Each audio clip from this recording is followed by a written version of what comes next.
কি ব্যাপার সন্টু ভাই, ওকে ঝুঁকি দিয়ে কি দেখেন? কত কিছুই তো দেখতে চাই, কিন্তু দেখবার পারলাম কই।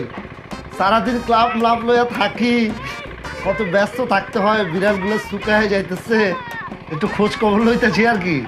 শুধু বিড়ালের দিকে খেয়াল রাখেন নাকি অন্য দিকে খেয়াল রাখেন?